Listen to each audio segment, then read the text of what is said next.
eh, el tema de inducción electromagnética, el último fenómeno del electromagnetismo que vamos a ver para este curso. Bueno, primero les pido que miren el video que puse en la página sobre la ley de Faraday.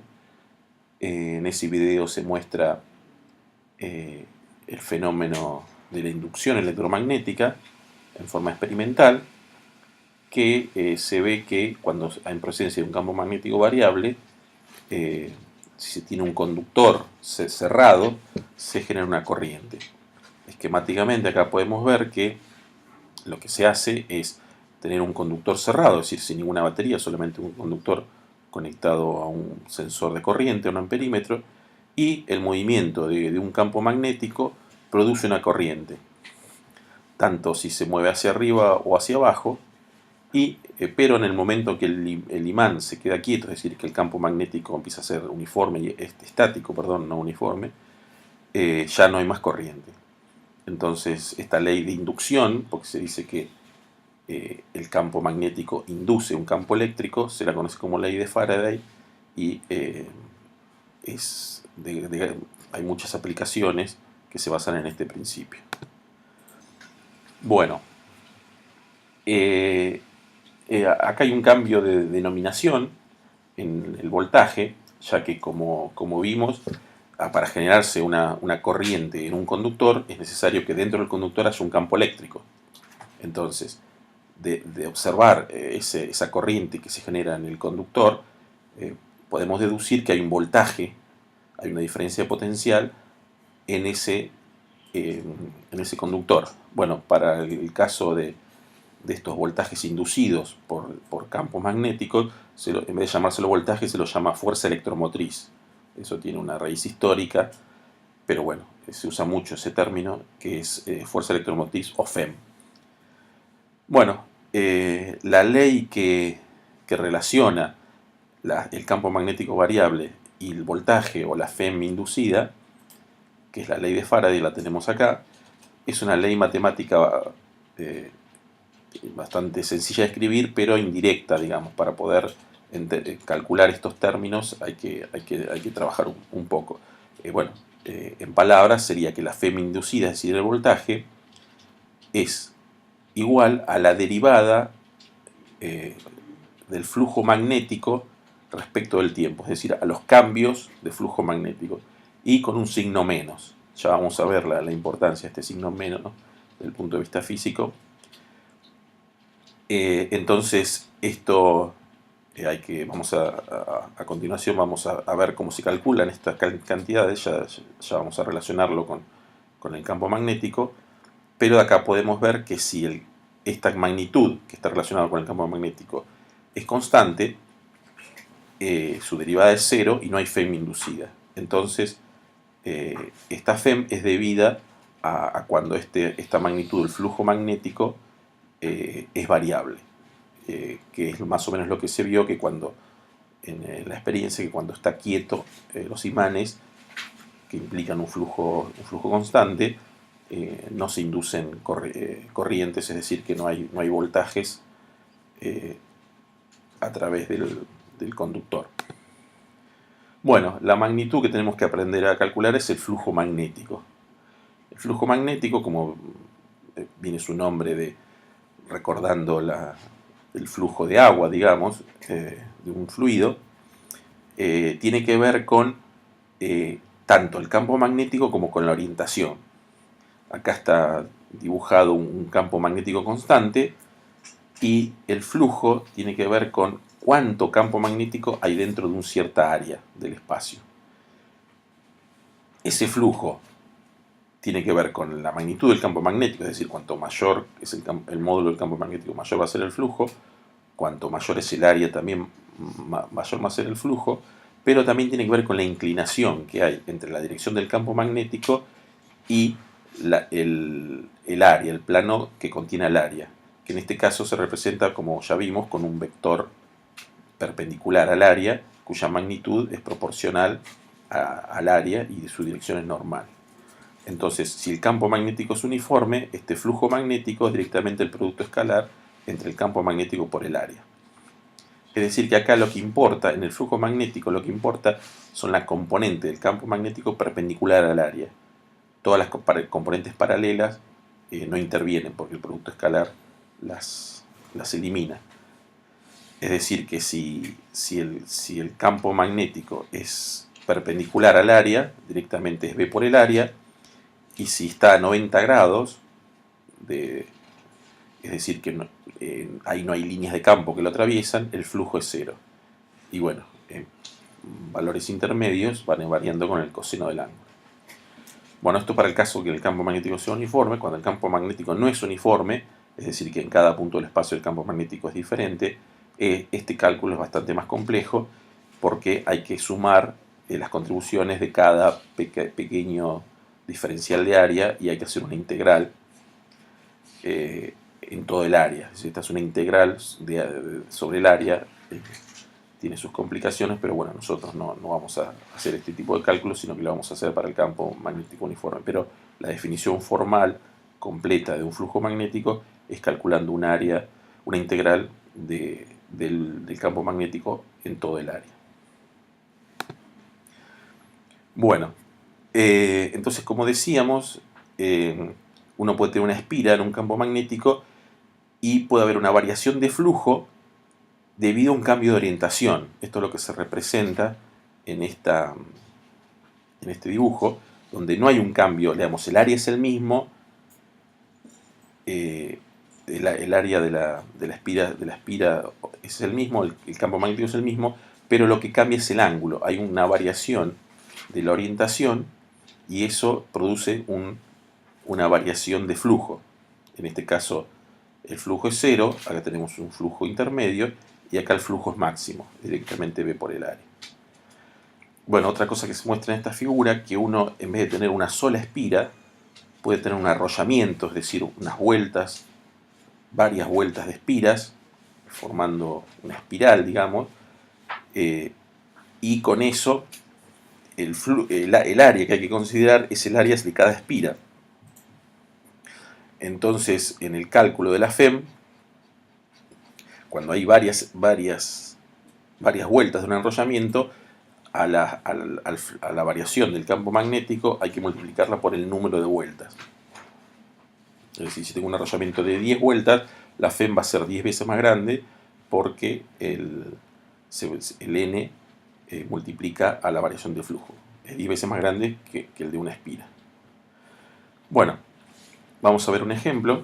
Entonces acá tenemos una espira, al caso una espira cuadrada, de un lado 5 centímetros, que se encuentra en un campo magnético uniforme de 0,16 Tesla. Entonces queremos averiguar cuál es el flujo magnético en la espira en diferentes casos. Primero, cuando el campo magnético es perpendicular a la cara de la espira, es decir, este caso. Después, cuando está en una posición intermedia a 30 grados. Y por último, cuál es la magnitud de la corriente promedio que se genera en la espira si esta espira tiene una resistencia de 0,012 ohm y el tiempo que tarda en pasar de una posición a otra, es decir, de 0 a 30 grados, es 14 centésimas de segundo. Bueno, entonces lo que tenemos que calcular primero es el flujo magnético, es decir, el producto, como el campo magnético es uniforme, el producto escalar de B por el área. Una vez que tenemos calculado el flujo magnético, podemos responder las dos primeras preguntas y después en la otra vamos a tener que usar la ley de Ohm, porque me pide la corriente inducida y la corriente es el voltaje, es decir, la FEM dividido la resistencia. Entonces, bueno, es sencillo, es B por el área. Para el primer caso, cuando es perpendicular el campo magnético al área, el ángulo es cero, o sea que directamente es el producto del campo magnético por el área. Bueno, el área es L al cuadrado, y acá están represados los valores, y nos da un valor de 4 por 10 a la menos 4 por 10 a la menos 4 Weber. Bueno, por otro lado, cuando el ángulo es 30 grados, Entonces hay que considerar el coseno del ángulo, y acá tenemos la cuenta, y obviamente como el coseno es menor que 1, el campo magnético disminuye. Entonces tenemos las dos posiciones, y en estas dos posiciones, en 0 y en 30 grados, el flujo magnético disminuyó. Entonces podemos calcular la Fm inducida, en vez de hacer la derivada, lo hacemos a través de la variación del flujo magnético dividido el tiempo transcurrido, es decir, lo hacemos por el cociente diferencial. Entonces, bueno, acá tenemos los valores, 4 menos 3,5 dividido 0,14, y nos da una Fm inducida de 3,6 por 10 a la menos 4 volt. Bueno, una vez que tenemos el voltaje, podemos calcular la corriente haciendo la Fem o el voltaje dividido la resistencia, y nos da una resistencia de 30 mA. Como ven, es sencillo, y podemos ver que el valor, digamos, que podemos calcular cuando hay una variación de flujo magnético. Bueno, otra forma de expresar la ley de Faraday es a través de la ley de Lenz. La ley de Faraday tiene un signo menos entre la Fm inducida y la variación de flujo magnético. Y ese menos no es una cuestión menor. Si uno, después en la práctica se pueden hacer varios ejercicios, y uno puede ver que lo que siempre ocurre cuando hay una Fm inducida es que la corriente producida por esa Fm se mueve en una dirección de manera tal que el campo magnético creado por esa corriente se opone al cambio original en el flujo. Es decir, cuando hay una variación de flujo de campo magnético, se genera una corriente. Pero como vimos anteriormente, una corriente sobre un conductor produce un campo magnético. Entonces ahí tenemos dos campos magnéticos, el campo magnético original que está variando y el campo magnético producido por la corriente, esa nueva corriente. Bueno, la relación entre esos campos magnéticos, entre el original que está variando y el inducido, es que el campo inducido siempre se opone al cambio de flujo. Eso se conoce como la ley de Lenz, y básicamente lo podemos ver en este diagrama. En este caso tenemos un imán que se está acercando a una espira. Entonces, un imán es más fuerte, es mayor su campo magnético, cuanto más cerca estamos. Eso se representa que cuanto más cerca estamos, más líneas de campo cruzan por el área de la espira. Es decir, que aumenta el flujo, porque al acercarlo van entrando líneas de campo, cada vez hay más, y el flujo es cada vez mayor. Entonces, lo que hay acá es cada vez más un campo magnético cada vez más fuerte. Entonces, la corriente inducida tiene que ser tal que el campo magnético que genera esta corriente se oponga a este cambio. Es decir, si acá hay un aumento, porque hay cada vez más campo magnético en la dirección hacia arriba, el campo inducido por la corriente, el campo producido por la corriente inducida, tiene que ser hacia abajo, es decir, tiene que tratar de disminuir este aumento. Entonces, como se ve ahí, por la regla de la mano derecha, se puede ver que esta corriente induce un campo magnético nuevo hacia abajo, es decir, que intenta contrarrestar este aumento de campo magnético. Y en el caso contrario, es decir, cuando yo alejo el imán, el campo magnético es cada vez más débil, es decir, cada vez menos líneas de campo atraviesan el área de la espira. Entonces, la corriente que se induce va a tratar de aumentar el campo, porque en vez de, como la acción de la mano de alejar el imán es disminuir el campo, se tiene que generar una corriente inducida que genera un campo magnético positivo, para tratar de mantener ese campo original. Y bueno, por la regla de la mano derecha se puede verificar que este es el caso. Esta es una forma de recordar las direcciones de la corriente para casos así cualitativos, sin tener que estar haciendo las cuentas que, como ven, son bastante engorrosos muchas veces. Bueno, esto tiene realmente aplicaciones de gran importancia, y la más importante en la vida diaria son los generadores eléctricos. Es decir, eh, todas las fuentes de generación de energía eléctrica, ya sean las hidroeléctricas, las nucleares, las a gas, todas esas centrales de generación se reducen esquemáticamente a un diagrama como el que está acá, a la izquierda. Es decir, lo que hay en todas las centrales de generación eléctrica son grandes imanes, y en los grandes imanes hay un eje que tiene una parte donde hay una armadura, que hay todo un bobinado, es decir, unas inmensas espiras alrededor de la armadura, y de alguna manera se hace girar este eje mecánicamente, es decir, hay una fuerza que mecánicamente hace girar el eje. Al hacer girar el eje, estas espiras giran alrededor de este campo magnético uniforme, con lo cual se genera un flujo magnético que va variando por cambio de orientación. Entonces eso va a generar una FEM en el circuito.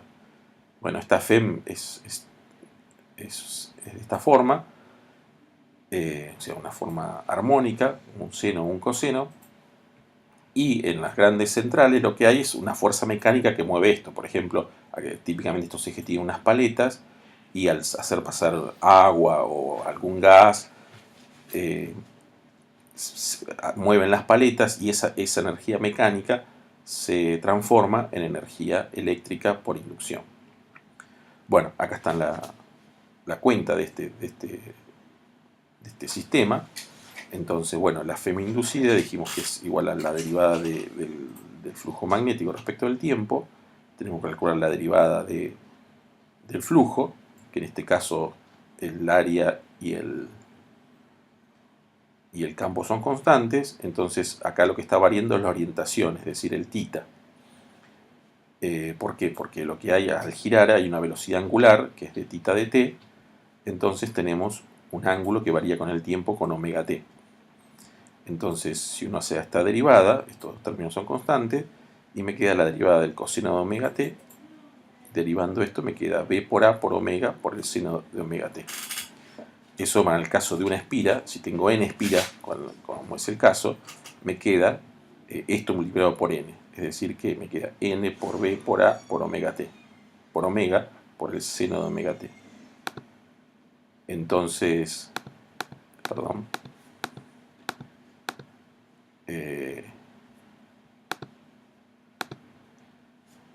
Bueno, esto, para el caso de nuestro país, este producto, que sería el epsilon 0, es el voltaje, que son 220 volts.